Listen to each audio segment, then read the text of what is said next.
Assalamu alaikum to everyone.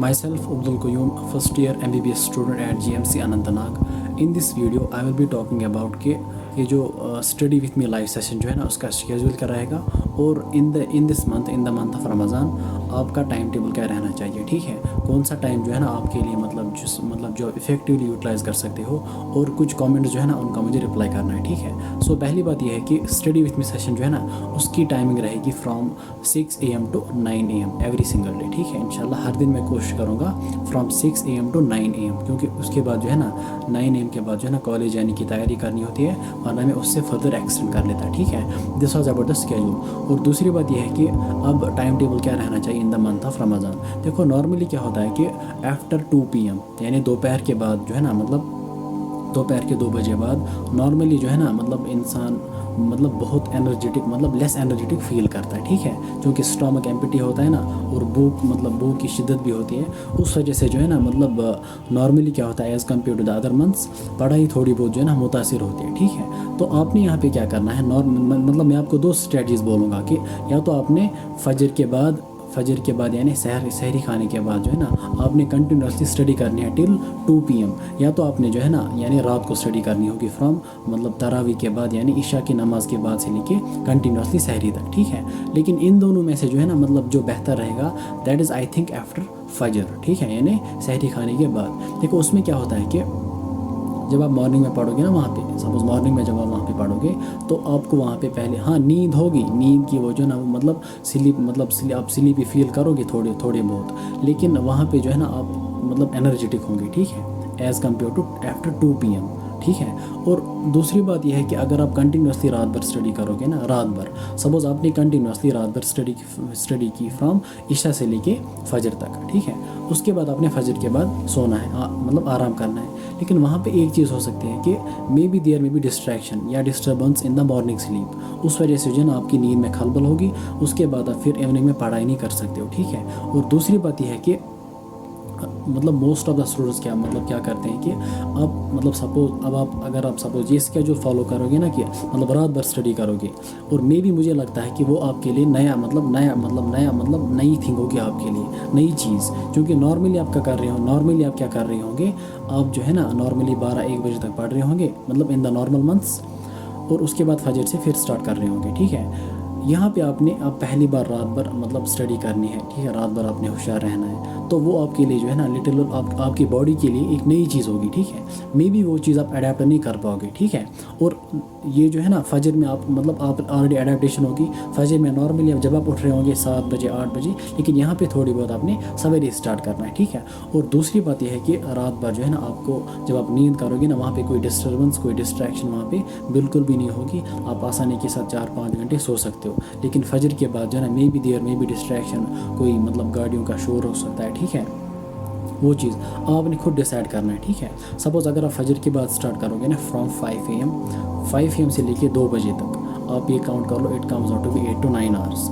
आपने break से पढ़ना है, ऐसा नहीं कि एट स्ट्रेच आप 8 घंटे पढ़ोगे, लेकिन ब्रेक्स में पढ़ना इफेक्टिवली 7 घंटे हो सकते हैं। उसके बाद 2 बजे के बाद आप ज़ोहर की नमाज़ पढ़ो और असर की नमाज़ तक आप जो है ना आप रेस्ट कर सकते हो आसानी के साथ। उसके बाद अगर थोड़ी बहुत आपने रेस्ट लिया होगा, मे बी थोड़ी बहुत एनर्जी होगी थोड़ी बहुत, उस टाइम आप रिवाइज़ कर सकते हो इफ्तार मगरिब की नमाज़ तक। मगरिब के बाद जो है ना जो ही आपने खाना खाया उसके बाद आप फिर से पढ़ाई आपने स्टार्ट करनी है टिल 12 AM। ठीक है, 12 AM 12 बजे तक, फिर 12 बजे सोना है सहरी तक, फिर सहरी से लेके कंटिन्यूसली ये साइकिल आपने कंटिन्यू करना है। ठीक है, ये आई थिंक ये बेटर रहेगा आपके लिए। ठीक है, और दूसरी बात जो है ना वहाँ पे एक स्टूडेंट ने कमेंट की थी कि पेपर की एनालिसिस कैसे करें और मिस्टेक्स को कैसे अवॉइड करें। ठीक है, देखो पेपर की एनालिसिस में आपने क्या करना है कि जब भी आप किसी भी वीकली टेस्ट या किसी भी टेस्ट सीरीज़ में अपेयर होते हो ना, उसके बाद आपने घर आना है। ठीक है, आपने हर एक क्वेश्चन को देखना है जो आपने वहाँ पे अटेम्प्ट नहीं किया। ठीक है, और वो क्वेश्चंस भी आपने देखने हैं जिनको आपने गलत किया, जिनका आंसर आपको गलत निकला,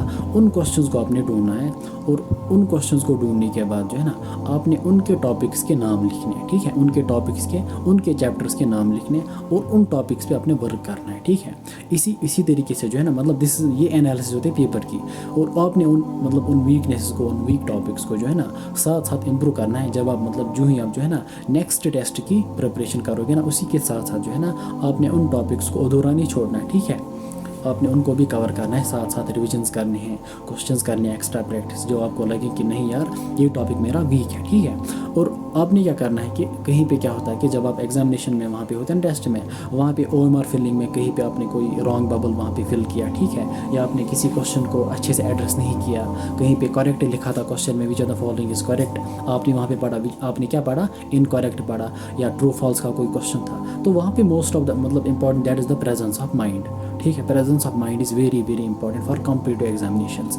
बिल्कुल वहाँ पे सिली मिस्टेक्स को अवॉइड करने के लिए मतलब there must be the presence of mind, बिल्कुल आपने केयरफुल। और दूसरी बात यह है कि बबल्स जो है ना मतलब जब फिल करता है तो मोस्ट मतलब गलत होती हैं, ठीक है, लेकिन उन मिस्टेक्स को अवॉइड करने के लिए आपने क्या करना है कि जब भी आप मतलब जो आपका क्वेश्चन पेपर होगा उस पर जो कोई भी क्वेश्चन आप देखोगे ना, जो ही आपने कोई क्वेश्चन देखा उसका आंसर निकाला, उस बबल को वहीं पे फिल करो और क्वेश्चन को टिक मारो, ठीक है। ऐसा नहीं करना है कि अब आप पहले जो है ना बायो का पेपर करोगे, 90 क्वेश्चन में सपोज आपने 80 किए, फिर आप 1 बाय 1 जो है ना वहाँ पे बबल्स फिल करोगे उस मतलब वहाँ पे आपने कंटिन्यूसली अपने 80 या 70 बबल्स को फिल करना है एट ए स्ट्रेच। वहाँ पे मिस्टेक्स के बहुत मतलब ज़्यादा चांसेस बनते हैं, ठीक है। वो मिस्टेक मतलब वो आपने वो प्रोसीजर या वो मतलब वो चीज़ आपने वहाँ पे फॉलो नहीं करनी है कि आप पहले क्वेश्चंस को सारे करोगे, ठीक है, फिर एट ए स्ट्रेच 80-70 बबल्स को फिल करोगे, वो नहीं करना है। जो क्वेश्चन आपने पेपर पे मतलब वहाँ पे सॉल्व किया, जिसका आंसर निकला वेदर फ्रॉम बायो, केमिस्ट्री और फिजिक्स, उसी टाइम जो है ना आपने उस बबल को फिल करना है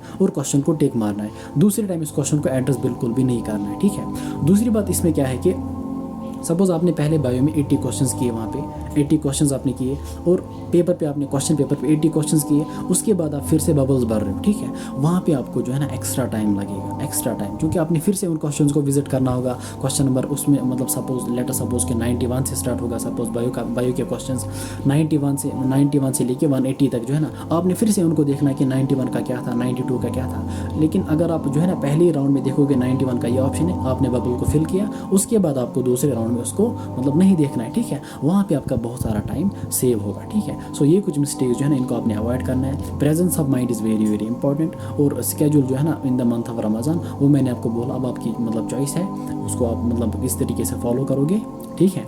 और थोड़ी बहुत जो है ना 1-2 घंटे की स्टडी जो है ना in the month of Ramzan जो है ना वो कम हो सकती है, कोई मसला नहीं, ठीक है, उससे बिल्कुल भी घबराना नहीं है। लेकिन जितना पॉसिबल हो सके, जितना टाइम आपसे हो सके उतना टाइम आप यूटिलाइज़ करो, स्पेशली मॉर्निंग टाइम, ठीक है। मॉर्निंग टाइम को डोमिनेट करने की कोशिश करो, ठीक है।